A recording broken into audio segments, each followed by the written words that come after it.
Okay, welcome to the first episode of the Cooking and Fishing Podcast. I am your host, Roger. Today I'll be speaking with my cousin Mark, aka Shore Money. You guys have been watching his contributions to the channel for the past few weeks. The guy is completely and utterly devoted to catching fluke from shore. That's the only kind of fishing he does. And since the interest level is appropriately high for fluke content on YouTube, I just let him take over the channel fully while I putter around my freshwater haunts. On today's podcast, Mark and I go in depth on shore fluking, covering such topics as how to find fluke from shore, the ideal gear and tackle involved, the mechanics of a solid hook set, single jigging fundamentals, why we use single jigs instead of teaser rigs, and many more.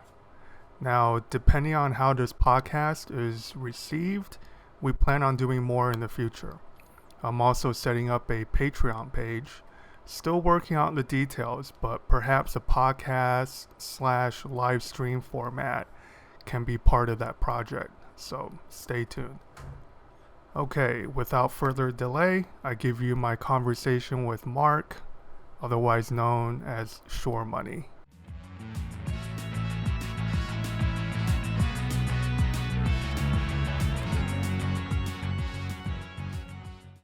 So how's it going, Mark? It's been going well, Roger. It's been a crazy year, if you have to agree with that. Yeah, I think it's pretty clear by now that people's appetite for fluke is just insatiable. Just fluke 24/7. And that's perfectly fine. You Yeah, know, we don't yeah, need any variety, just fluke upon fluke yeah. for the rest of the year. Yeah, yeah. I think people want their flu. I think people just want to be out. Um, it's crazy because just a few months ago, I was even contemplating whether to fish at all this season Yeah. because it was so bad up in the tri-state area. Yeah, if you think about it, back in March, that's usually when we're ramping up for the fishing season, especially for fluke. And we're starting to watch old videos and buy gulp, buy jigs and jig heads, getting everything ready. And that was really the beginning of the pandemic here. And now who knows what's going to happen. But at least for the past month or so, I think in the Northeast, we're at least able to fish. Yeah, And but there was quite some time where you weren't only you weren't allowed to be on party boats. You oh, weren't yeah. you weren't allowed to go on a charter boat, and there was a point in time where a lot of beaches and piers and any access points were closed off to the public.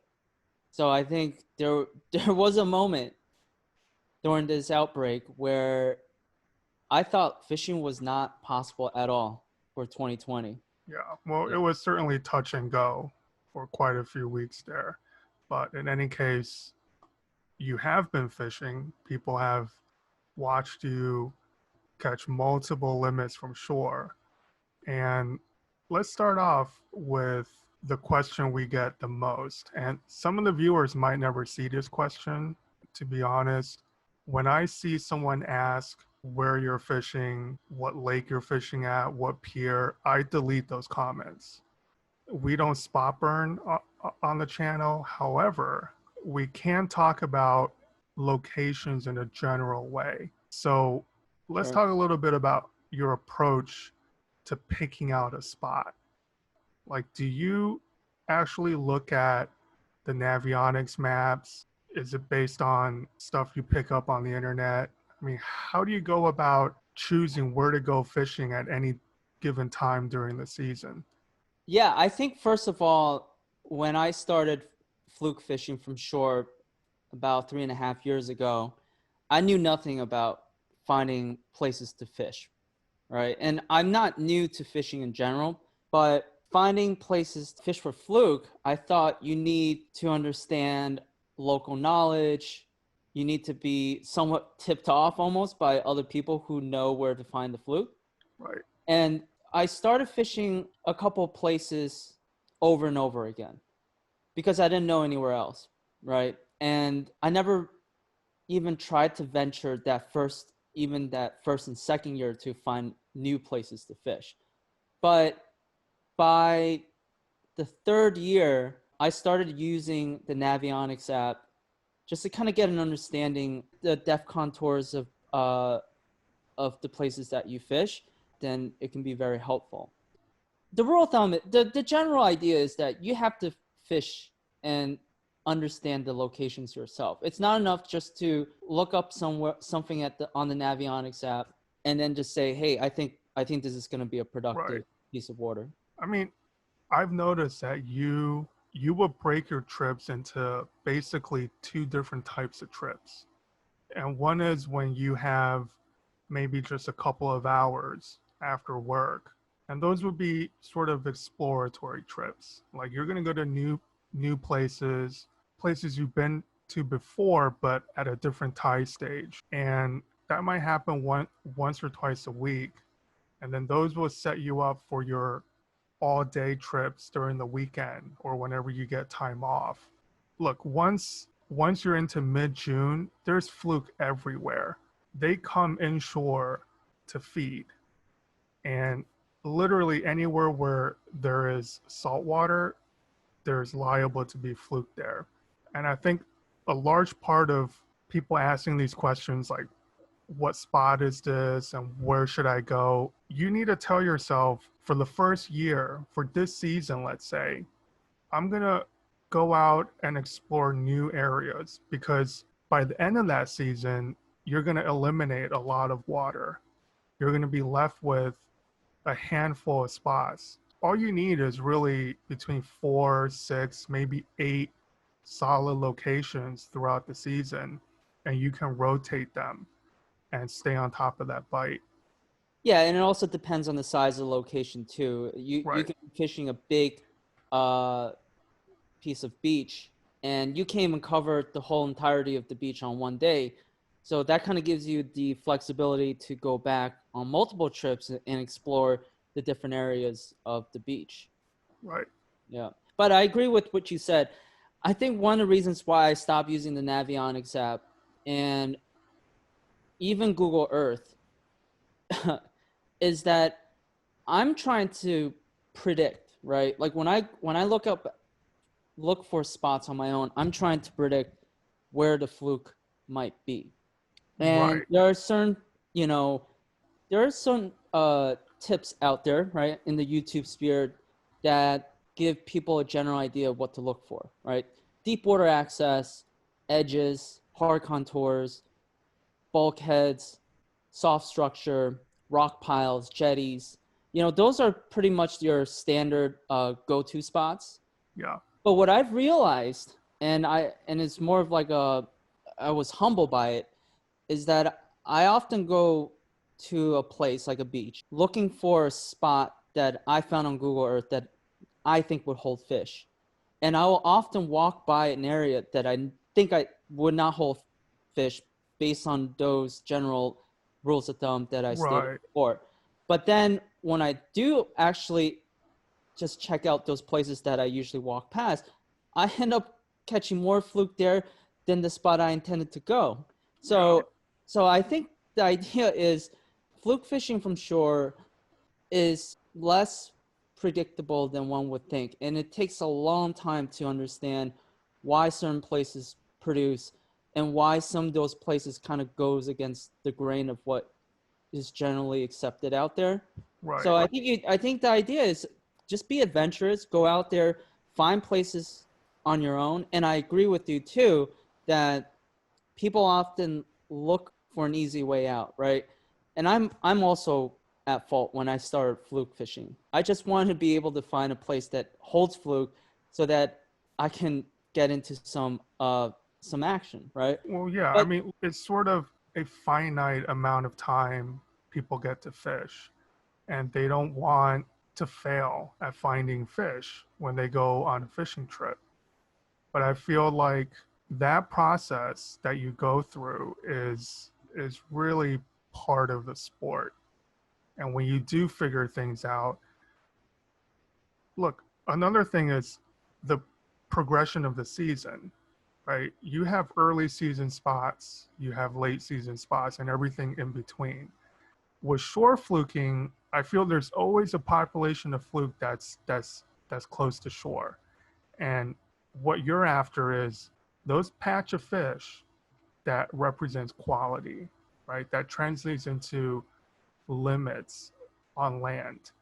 It's not really just checking out random places. Once you put in the work, after a season or two, you're going to have a pattern, and you're going to kind of know, all right, it's early June. These are the spots I'm going to check out versus July and August and September. Right. Yeah, I think you do develop like a certain feel for where Fluke will be in different parts of the season, which actually kind of gives you, it helps you stay focused on where you should go rather than just blindly pointing at the map and be like, I'm going to go there, right?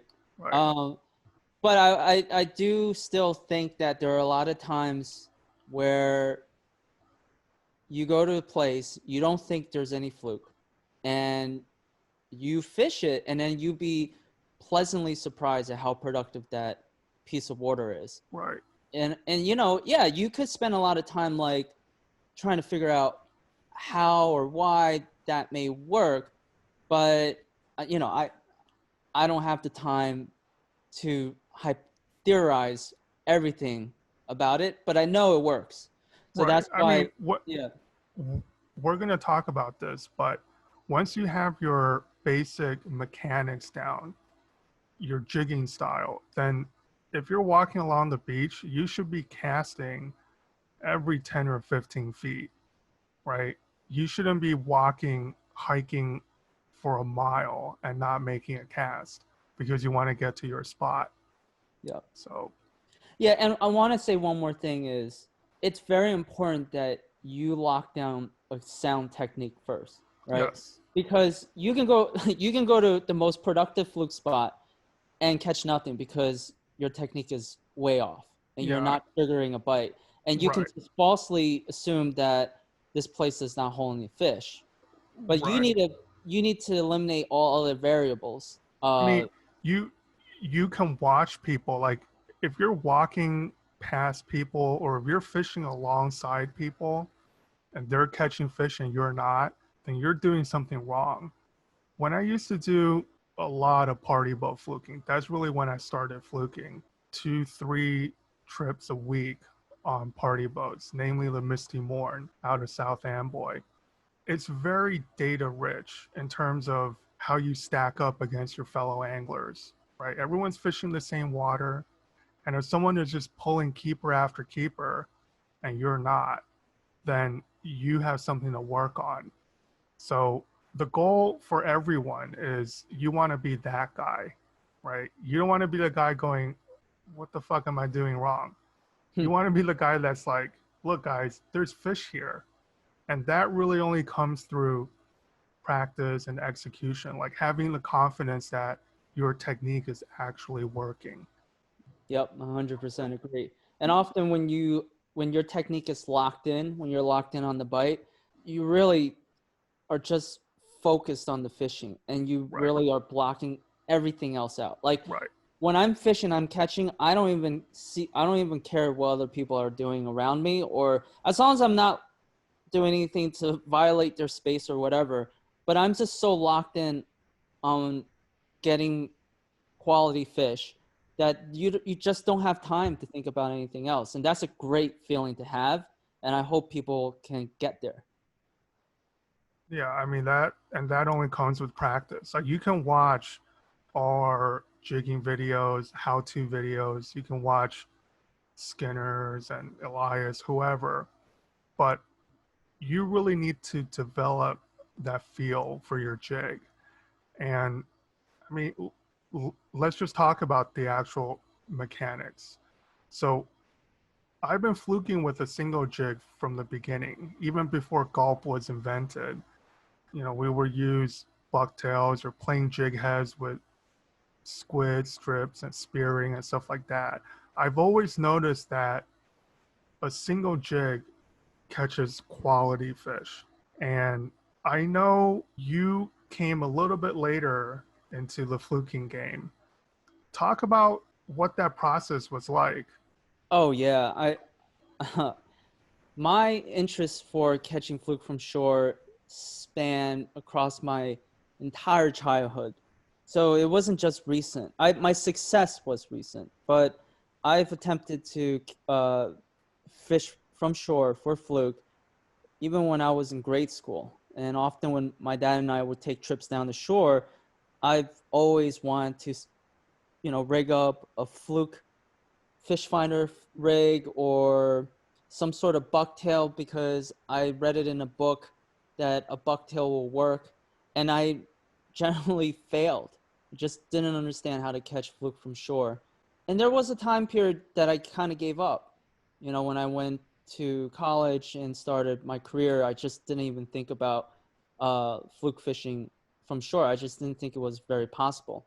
I think it's because of what you've done that sort of resurrected my interest, because you had a pretty early stint and very successful trip catching fluke from shore. I believe you caught an 8-pounder, right, from shore. And It was a nice fish. I didn't yeah, weigh it, so I don't know exactly how oh much it hell yeah, weighed. it's a But nice fish. It's a fish of a lifetime for anyone catching fluke, even from a boat. And I remember when you sent me that picture right after you caught it, I almost had to take a sick leave the rest of the day. I couldn't focus. And I was just like, I immediately, I remember coming up to him, he's like, dude, you need to get me on that right now, right. because I've been trying my entire childhood trying to look for fluke. I will have to say that I started fluke fishing from shore before you did. I Oh, think for sure. when you were fishing, you had your own canoe, you've been fishing off of skiffs and boats before, but I fished for fluke. There's a book by Don Kamensky about, it's called Fishing for Fluke. I mean, it was written in the 90s and it had everything I about remember how to that fish. book. Yeah, and That's hilarious. I lost that book, so I recently bought it again because it's kind of like it's a good table piece right now. But in any case, there was a lot of great information that I got from that book about trying to locate fluke, right? Right. Again, talking about finding your spots. But I never understand the technique. I just didn't know how to work a bucktail. And it wasn't until 3.5 years ago where you pretty much, you know, built me a beginner's package for going fluke fishing because of from your success. And I think you generally wanted me to, first of all, invest in the right gear. The rod is the most important thing. And I wasn't using the right rod to succeed in that single jigging style that you've grown accustomed to. And we went to an expo uh, that was somewhere in New York State, And and Rockland. the Rockland. That's the Rockland Freshwater Oh my Expo. God, exactly. It's a huge expo every year, right? And I remember going to that expo and I found my Excalibur. It was the Daiwa Chronos 7-foot medium light action fast, oh, medium light power fast action rod. And that rod literally changed everything. I remember the first setup you taught me to use was a half-ounce Spro bucktail tipped with a 5-inch mullet. Yeah. Tie that via loop knot to fluorocarbon leader, right? And then tie that direct to your braid. Yeah. I mean, So that's still my setup from the kayak. I mean, yeah, I, I haven't fluked in a long time, but if I were to go tomorrow, that's still the setup that I would start with. Yeah, and I think the way I progressed in learning how to understand that single jig technique, and it was uncomfortable at first, but I Yeah. remember the first step is learn how the jig sinks to the bottom and detect the moment it hits the bottom. Right, That's like because you can't lose the jig on the cast. Like exactly. you can't just lob it out there and go completely slack. And if there's any kind of crosswind, then you're screwed. You need to keep in contact with that jig enough to know exactly when it hits the bottom the first time. Exactly. And early on, especially when you're learning early on, you need to understand when that or detect when that jig initially hits the bottom. Because if it Right, doesn't hit the bottom, everything else falls apart. right, because then you don't know where you are, and Exactly. you lose contact with the jig. All right, so let's do it this way. Yep. Let's just walk through a typical cast. So you Yep. cast it out, say it's calm conditions and you don't have to deal with wind, because wind and braid, that's sort of a more involved topic, and we'll probably do videos specifically talking about that. But let's say it's dead calm and you're dealing with a little bit of current. Let's say the current is moving from your right to your left. You would tend to cast towards your right. You want to kind of cast up current, right? 100%. Right. And then you're going to let the jig sink on semi-slack line. Not completely slack, but not completely tight either. Because you want it to sink sort of vertically, but you can still tell when it hits the bottom. And usually, for me, especially from the kayak, I'm fishing a little bit deeper, usually between 20 and 40 feet. I'm watching the line. The line is going to jump, it's going to tick a little bit and then go slack. And that's when you feel the bottom, or you don't feel it, you actually see it. From shore, I think the way you do it is you actually feel it hit because you're keeping a little bit of a tighter line. Yeah. I'm not as visual of an angler as you are.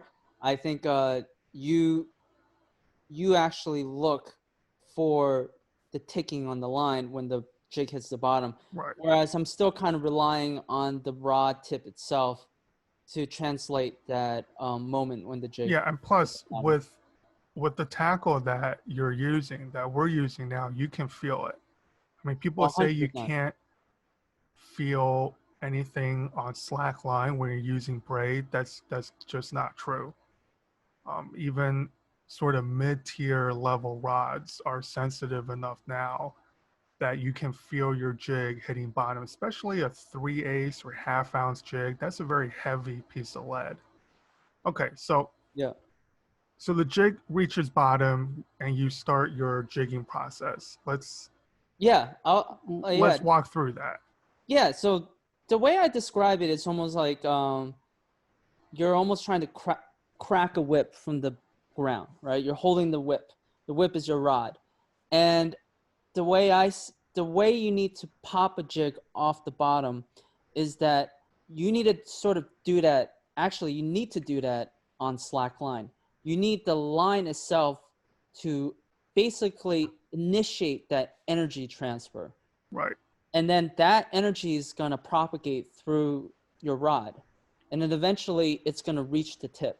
When it reaches the tip, it's going to be generate so much energy and velocity at that moment that the tip will literally whip the line down to the jig and pop it off the bottom. Now, if right. you don't do that on slack line, and if you were to just try to pop the jig on tight line, right, you're not going to be able to generate that acceleration you otherwise would on slack line. So it's important to kind of visualize it. For me, it's like anybody who's seen people crack a whip before, like, Yeah, it's that motion that you need to generate to be able to accelerate that jig off the bottom. yeah. Let's pause there for a little bit. What you're talking about is you're jigging through the slack, and the analogy to freshwater fishing would be jerk baiting. The proper way to hit a jerk bait or a rip bait is to hit it on slack. And what you're doing is you're accelerating the rod tip, the beginning of your stroke, you're just lifting slack. And then as your rod tip gains speed, that's when you actually contact the jig. Your rod tip loads up. When it unloads, just the natural property of the graphite, when it unloads, that unloading of the rod tip is what accelerates the jig off the bottom. And the difference between that and pulling your jig on tight line is the action of the jig. If you do it properly off slack line, you get very crisp, quick darts, very erratic motion on the jig, and that's what triggers strikes. If you're pulling the jig, it looks like shit. All right, so your jig is just swimming instead of darting through the water. Yeah, and I think we illustrated that in an underwater video footage. Yes. In one of the videos we released Yeah, last year, right? just by the way, I'm going to leave several links to all the stuff that we're talking about. We have how-to videos. There's a lot of videos that we've done in the past that people should kind of revisit if they want the full fluking 101, at least the way we do it. So Yeah. in any And, case. yeah, and I also just want to touch on a point is that this is single jig Yes. approached. You know, Yeah. I think there are a lot of people out there who are fishing. They may not be new to fluking. They may be using different techniques like Yeah, uh, they're they're high-low using bait. the jiggling method. And there's nothing wrong with that per se, but I mean, we put out enough videos, especially the last couple of years with you adding so much shore fluking content that we're not fishing secret locations, okay? There's something about the single jig in shallow water, and by shallow, I mean anything less than 30 feet from shore to the edges of channels and bays, rivers, estuaries, stuff like that. There's something about that single jig that if you fish it properly, you're going to catch bigger fish on average. Like if you tally up the number of keepers you catch at the end of the season, it will be orders of magnitude greater than your short to keeper ratio if you use a high-low rig with a teaser. That's just, at this point, I am completely convinced of that. Yeah, and I am too. Yeah. I would even venture to say that I probably have more success catching keepers from shore than I would even from a party boat. And that's like the level of success that, you know, I'm accustomed to now. Yeah. Although there are days that, you know, you could struggle, but for the most part, I am very confident that the single jig will day in and day out outfish any other method from shore, at least where I'm fishing. I mean, at least for size. You know, I mean, look, there's many ways to fish a jig, but the important thing is the single jig is not some new rig. That's the most basic rig, right? It's one of the oldest ways to catch fish on an artificial bait is some sort of jig head with some kind of soft plastic trailer. I feel a lot of people get into that bottom fishing mode when it comes to fluking. And fluke are really just like any other predator. They're an ambush predator. They're just like largemouth bass. You don't need to complicate things. All you need is a single jig, work it through their strike zone, and trigger those bites. I mean, it's really that simple. It's simple, but it takes practice because you can't go too heavy. I feel like that is the point that a lot of people get stuck on is when you're 100%. right. Like, because when you're fishing a high-low rig, you have the teaser above whatever weight jig that you're using on the bottom. You could cast out a 4-ounce jig. Your teaser still looks relatively good in the water, and you're going to catch fish on it. But if you're only relying on a single jig, then that jig needs to be appropriately sized. right? Like it needs to have the right fall rate. It can't just like thump the bottom repeatedly. It has to kind of hover in that strike zone. And Fluke are always looking up, but if it's floating too high above them, they're not going to come off the bottom. So you're talking about, depending on water temperature and the mood of the fish, you're talking between 6 inches above the bottom to maybe 2 feet. And that's the zone where you need to have your jig spend the majority of the time to be effective. And that definitely takes practice. It does take practice, but it's more fun. If you really think about it, Yeah. when your setup is just a single jig, you have one single presentation. I feel like that's where you can dial in that technique Yes. and focus on the action of the jig, how to customize the movements, right? The darting action, or you can try to swim it, or you can change the weight of the jig head to give it a different type of action depending on the conditions or the Right. depth that you're using or the way the fluke are striking your lure. I think that in itself should excite people. It excites me because you learn so much more on that than using a traditional high-low rig where you're always trying to guess what the heck is going on, right? You can always say like, oh, this time the fish hit the teaser. Oh, the next fish hits the bucktail. You have no idea. Like, I don't think Yeah. people really generally understand why one happens over the No, other. well, it's sort of a logic problem. Like when people ask, should I use a teaser or not? You get a lot of answers that fall under this category, which is 80% of my keepers are caught on the teaser, Yes. right? But if you were using a single jig on the same cast, going over the same fish, if that single jig looked good enough, that fish is going to hit the single jig. We're not talking about the kind of fishing where you're catching double headers all the time on the jig and the teaser, right? Right. That that fluke made a decision, right? She looked at your jig, it looked terrible, but your teaser looked okay.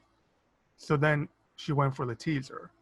But if your jig actually looked good, then she's going to hit the jig.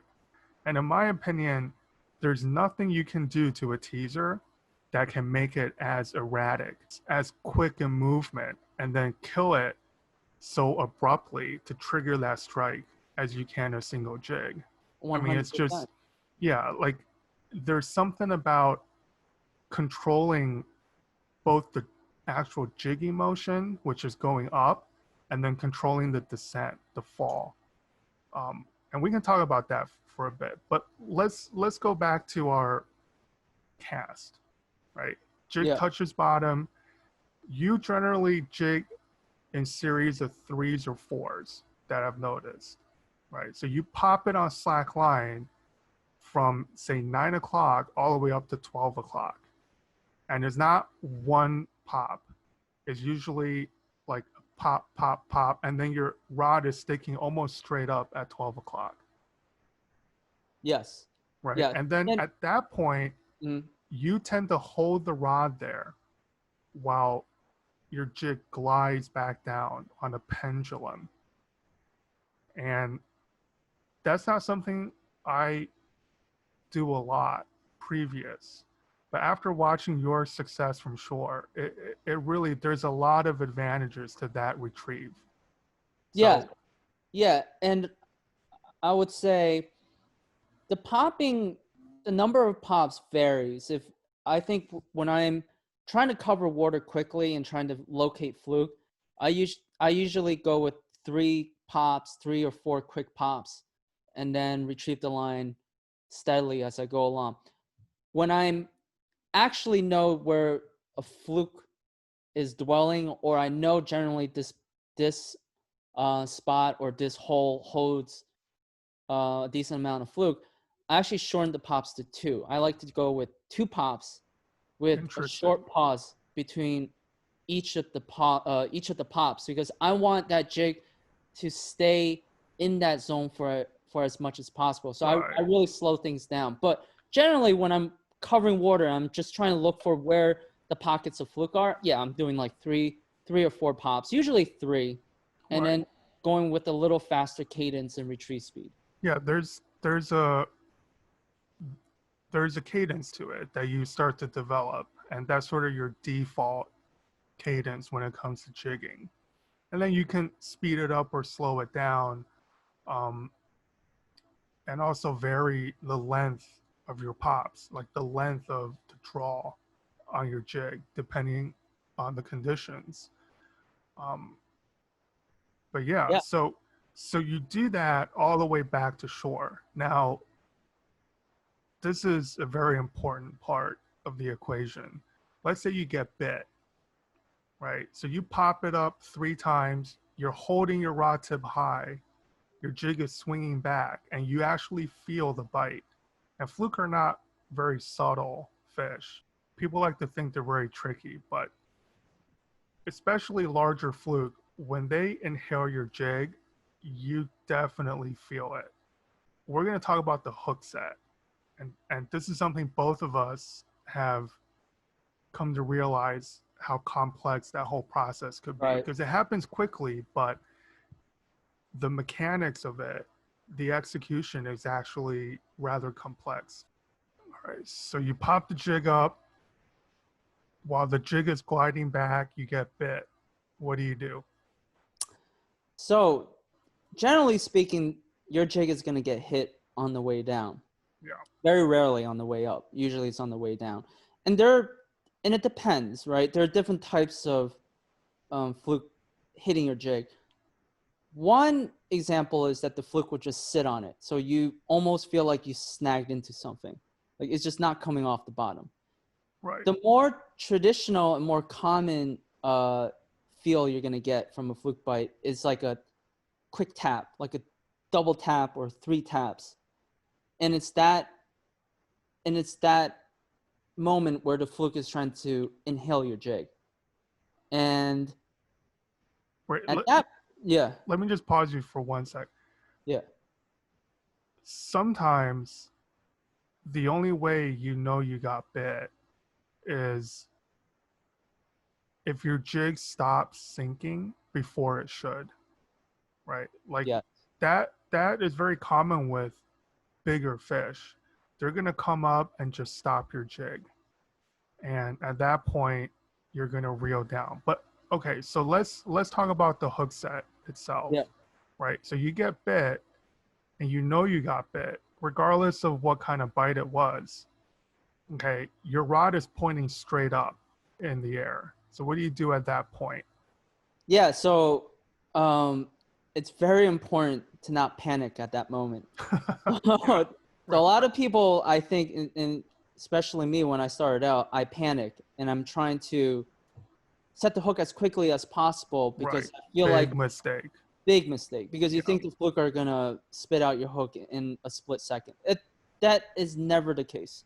right, Usually, when a fluke hits your bait, they're gonna stay on it, right. especially with that gulp juice being sucked into their gut, right? So Yeah, they're just eating away at your jig. you have So time. you have time. So take a deep breath, relax your mind, and then start. What I do is, yes, you're right. Usually my rod is in the 12 o'clock or 10 o'clock position when my jig gets hit. When it does get hit, let's say the fluke hits on the lower left.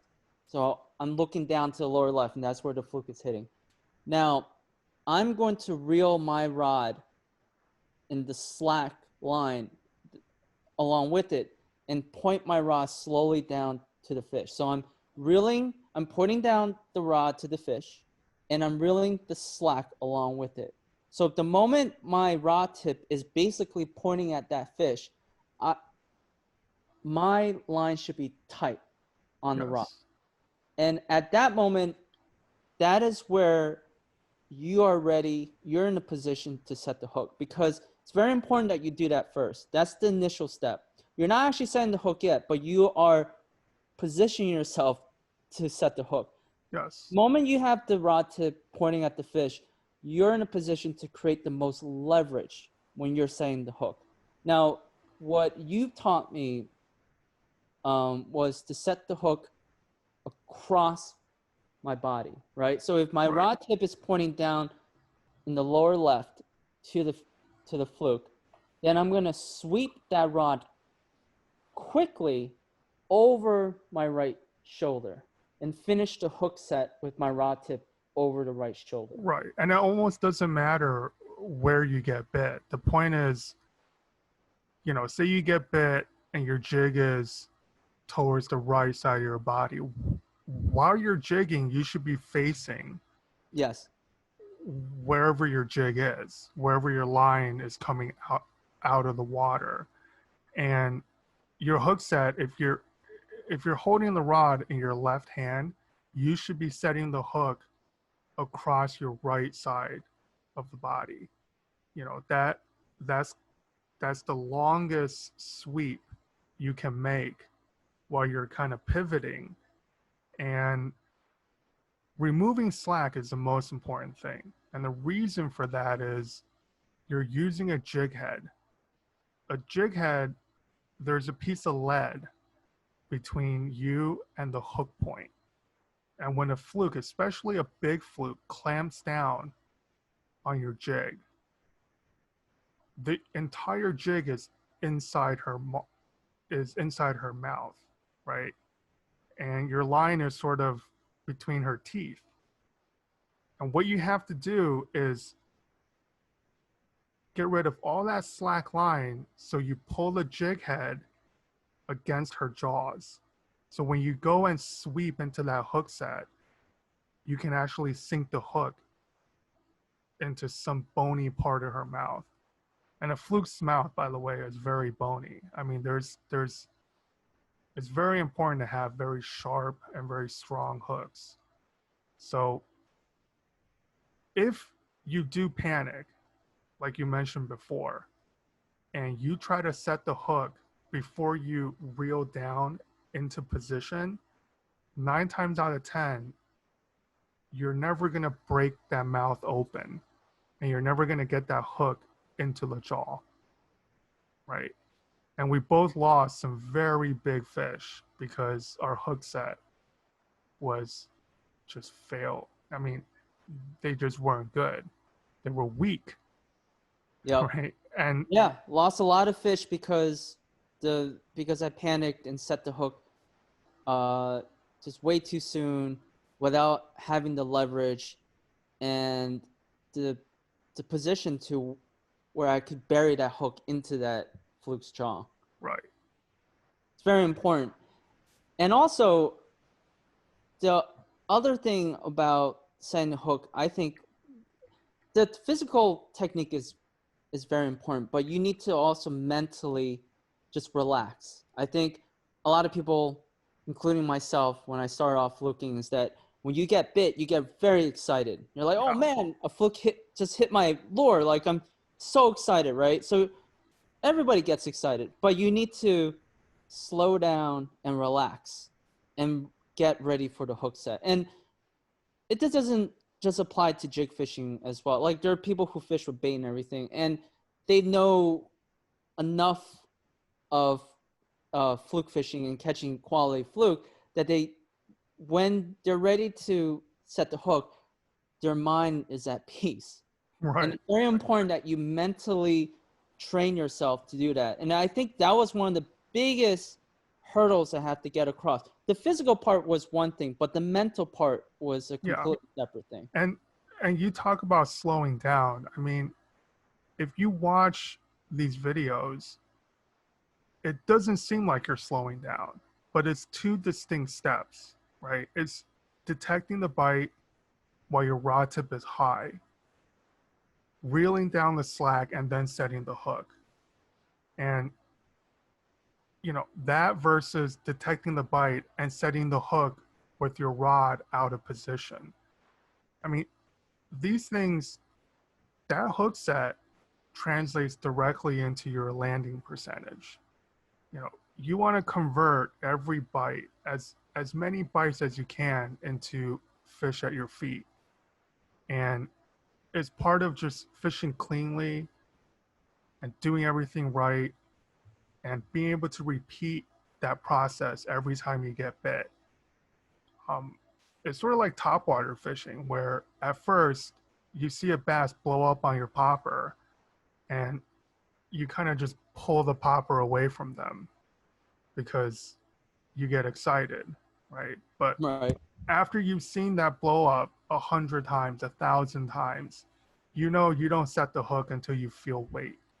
And it's the exact same thing with fluke jigging.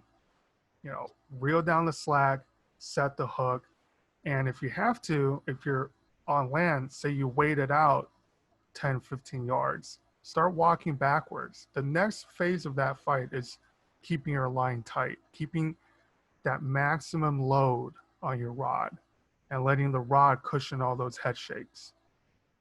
That's right. And I want to just reiterate one thing before I expound on that is if people want a peace of mind, fluke are not very smart fish. And I think there are a lot of YouTubers out there that prove the point, right? I think C Money had a video where a fluke basically got unhooked at the lip of the surf, Yes. and he tossed it right back out and hit it, right? And It, and yeah, we've repeated that experiment. I mean, yeah, they and are not smart fish at right, all. and I think generally speaking, like the fear, the excitement, I think is also a product of fear, fearing that if you don't set the hook now, you're not going to get another chance. That is patently false with fluke. Yeah. I'm sorry, they're very dumb fish. I've in multiple occasions have missed a hook set, right? Either I just got, side swipe and I didn't know the fluke was hit it. And what I do immediately is I just reset. I pull my lure up, check if my gulp is still straight on the hook, making sure that the hook tip is sharp. You can even like go take a water break if you want to. Just remember where the fluke hit it. And Right. you can generally toss that lure right back out. The fluke will hit it again. They'll hit Yeah. it 2, 3, 4, 5 times. They're not going to give up until they get Yeah. caught. So take Especially with comfort with that. gulp, gulp Yeah, or even Kitech, anything that's soft and has some sort of flavor to it, they're gonna hang on to that bait. 100%. Yeah. Yeah. So now you're talking about the second part, which is fighting the fish once you have the fish hooked, right? Right. And yeah, it's very important to keeping the rod under load as much as possible. Now, there are some rods out there that can help you. For instance, my Chronos has a it collapses pretty nicely under load. Even though it's a fast action rod tip, because it's a medium light power, it collapses pretty nicely under Yeah. load. And when it doesn't take much for that rod to load up onto a fish. So some rods are easier to keep the load. Some rods you have to be a little bit more careful with. So the rod I'm using this year is a brand new Daiwa Rebellion 7-foot medium power with a fast action tip. If I had to compare that with my Chronos, it's one step up in terms of power, but the actions are pretty similar. The problem with the Rebellion that I never had encountered with the Chronos is that if the fish isn't big enough or the fish is planing, right? Because fluke often planes and is just Yeah. coming in. They can be Uh, tricky. They can swim towards you a lot, especially it, the big ones. exactly. And they're not exerting a lot of water pressure against you, right? So you, with the Rebellion rod, I often find that I need to do a little bit more work to keep the rod under load. So one trick is that if you're fishing a beach or you're fishing a pier or any access point that allows you to move backwards, then walk backwards. Because Yeah. by walking backwards, you're generating so much more force on the rod, and that will keep the rod nicely bent under load that you otherwise would have not been able to Right. do if you didn't walk backwards. Yeah.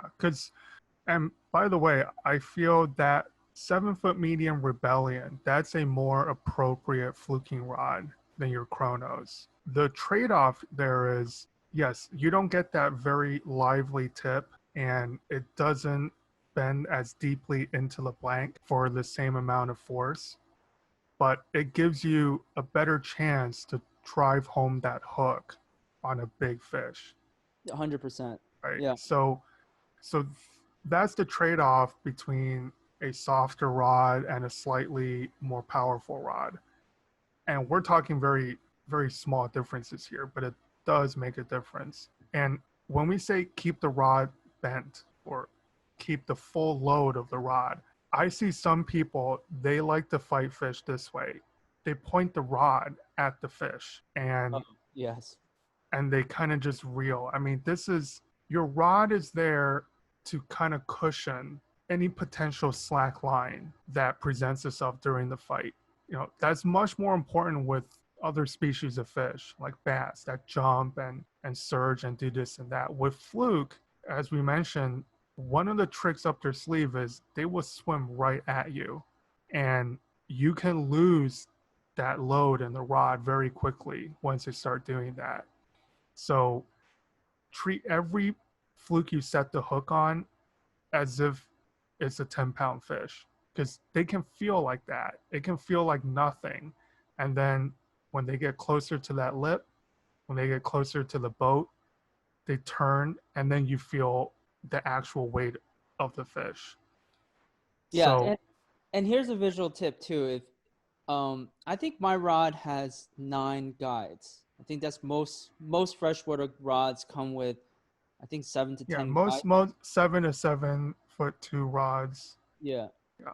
Yeah. So for instance, my Rebellion usually from my grip, it bends usually on the 4th guide, right?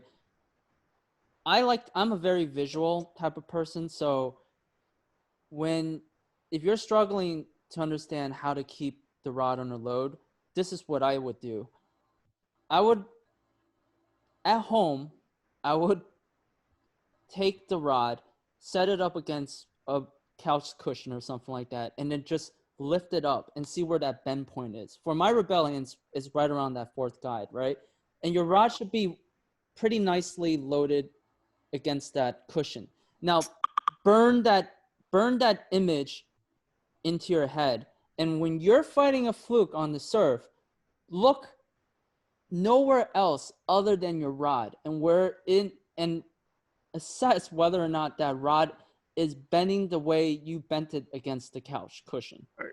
So that's how you can train yourself to understand how a rod should load and be in constant load throughout the entire fight.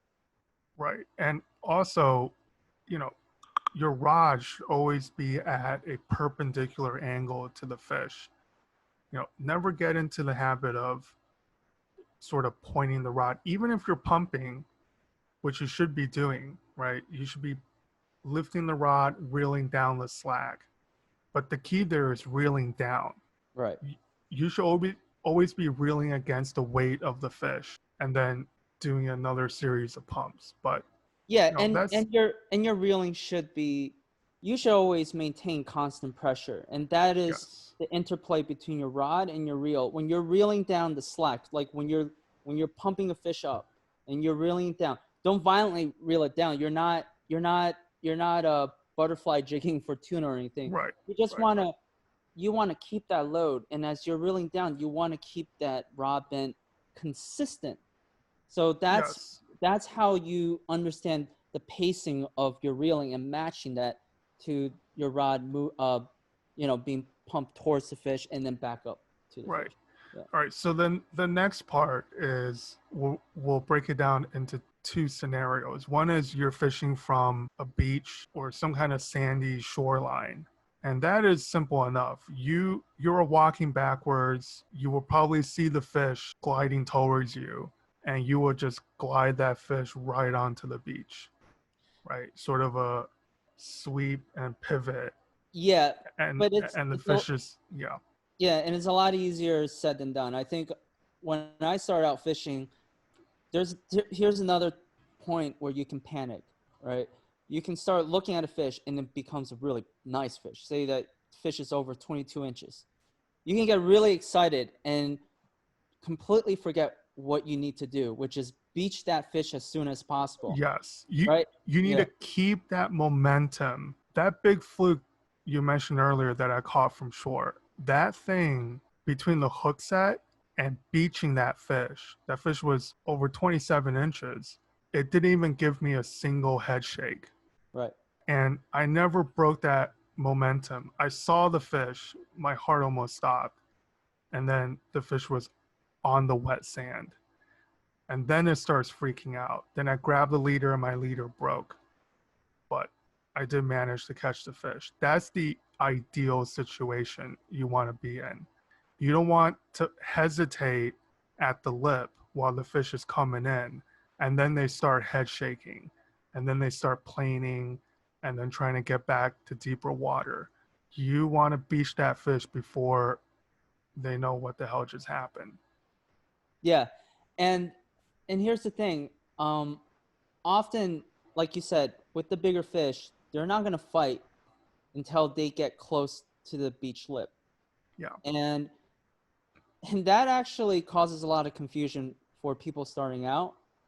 Is that when they hook into something and it's lifeless, they're automatically thinking like this is not a fluke or it's a yeah, piece of garbage, and they're not taking the fish seriously, right? And they're not prepared when the fish arrives at the lip.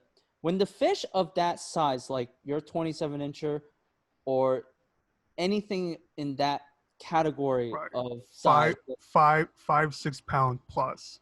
5, 6 pound plus fish, they're gonna have a lot of energy in the reserve because Yes. they're saving that on the way towards you. They're figuring out, they're sizing you up as much as you're sizing it up. When Right. they get to the beach and they see that this is not where they want to be, they're gonna translate all that reserve and make one giant surge back into the deep. Yeah. If your rod is not in the position, if you're slacking the line, or if your reel, if the drag is not set correctly, you can very easily lose a quality fish, a fish of a lifetime at that Yeah. very moment. Yeah. And it's the worst scenario because you would have seen that fish and then you would have lost him. So Yeah. the drag is kind of tricky in that situation because I generally like to keep a fairly tight drag for the hook set. After that, at some point during the fight, especially from a kayak or boat where the fight is more vertical, I start backing off the drag as the fluke comes up. And when the fluke is ready to be netted, I'm usually at half the drag pressure I was when I actually set the hook. I feel like from shore, especially from a beach, that you can slide the fluke up. You want to keep a heavier drag than that all the way up to the end. But if that fish does make a surge, it's a fine line. Like you need to be able to judge, can I pull harder at this point? You know, say you see the fish, they're right at the lip, and then it starts fighting, and then it starts trying to swim back. Do you turn his head and try to, just force it up the side? Right. Or at that point, do you think, okay, that fish is seriously big and I need to loosen the drag and let this thing play out? Yeah. I mean, I think you have a chance when the fish is very close to shore. If you have a good visual on the fish, you can see how well it's hooked.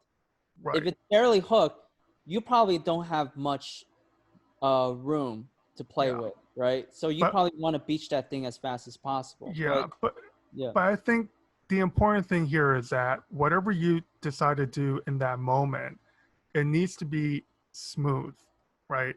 If you're going to beach that fish, even if she's got her head turned away, keep constant pressure. In my opinion, the easiest way, the most efficient way is just to keep walking backwards. And if you have your drag set right, she's not going to break your line. And like you said, you can see how well they're hooked. By the way, we're using, generally speaking, 15-pound fluoro for leader material, right? And if yeah, you tie good knots, 15-pound is very heavy line, they're not going anywhere. right? I mean, a 10-pound fluke is not breaking 15-pound leader material. So it really comes down to how well they're hooked and whether or not you can force them onto the beach, even if they start fighting. Yeah, and But I think I like the tip that you mentioned is you can walk backwards. I think a lot of yes, people don't do that enough.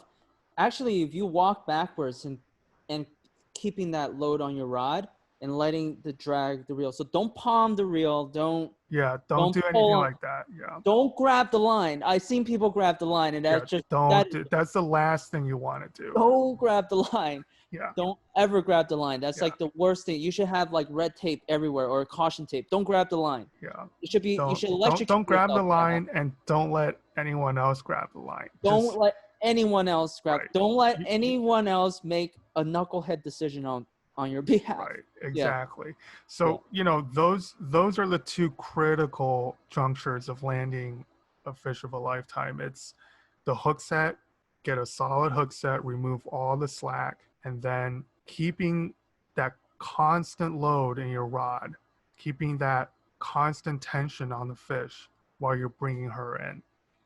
The lip is where that's sort of the X factor. Some big fish will just come right in, especially if you don't speed up or slow down that momentum.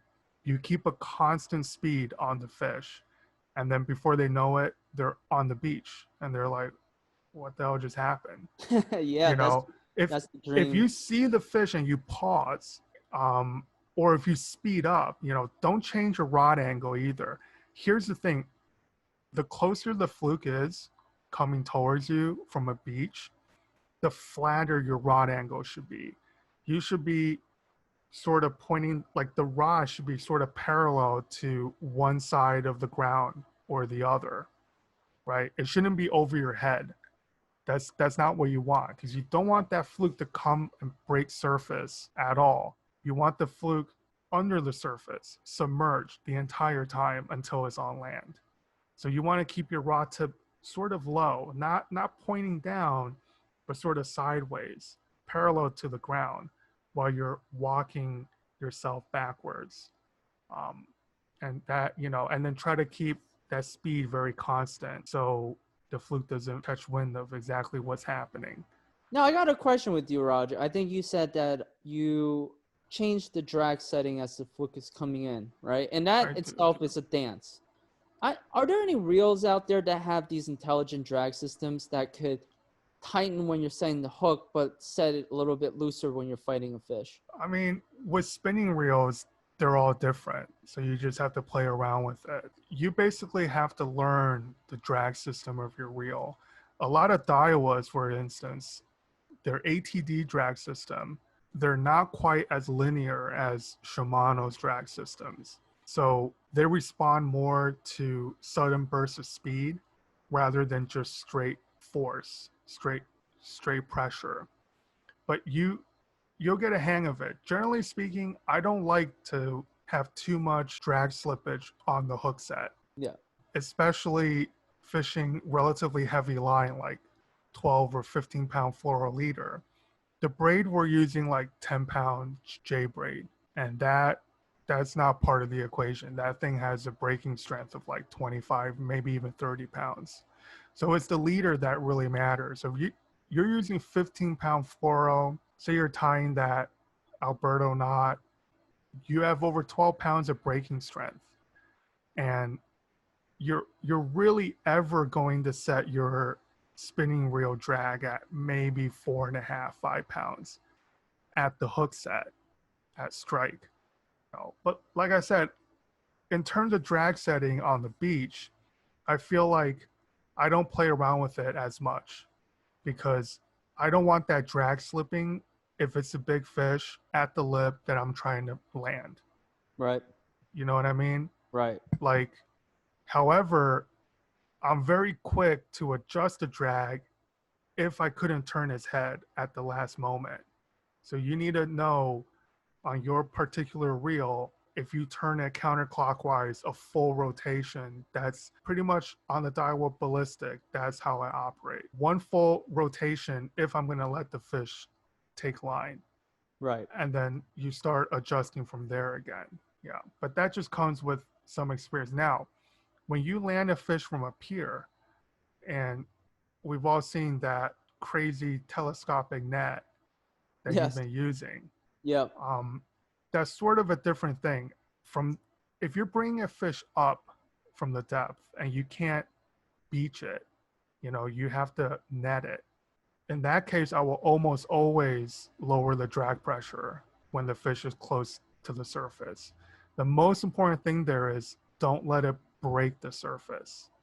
You have to keep that forward momentum on the fish while you're getting your net ready, or someone else is getting the net ready to net the fish for you. It's the exact same thing from a kayak or boat. Captain Phil on the Misty Morn, he taught me this very, very early on. If you call for a net on a party boat and the mate isn't right next to you with the net ready, you have to walk the fish in figure eights under the surface. And you just slowly guide the fish back and forth. No sudden turns, no sharp turns, very smooth circles back and forth under the surface.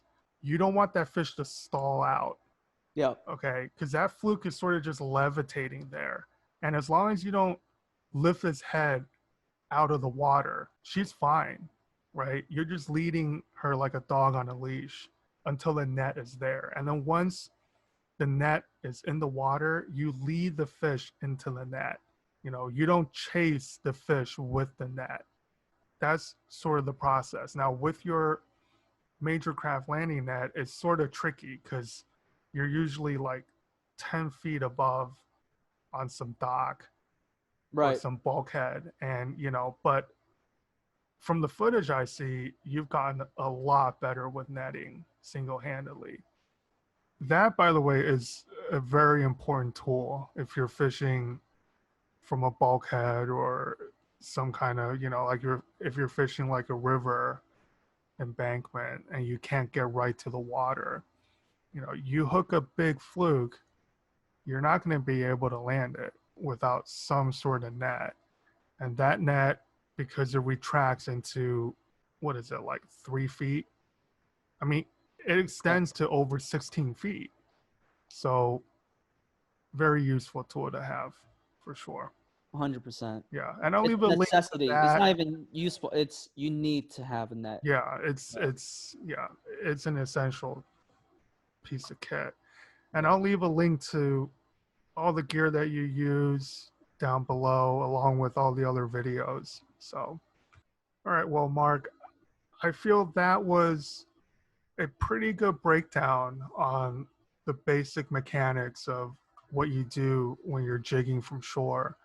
I think we're well over an hour at this point. So for our Wow, has first it been an hour? yeah, yeah. I mean, we're used to geeking out on Fluke Talk. So, but for the audience, an hour is a pretty long time for them to sit and listen. So I think we're going to end the podcast here.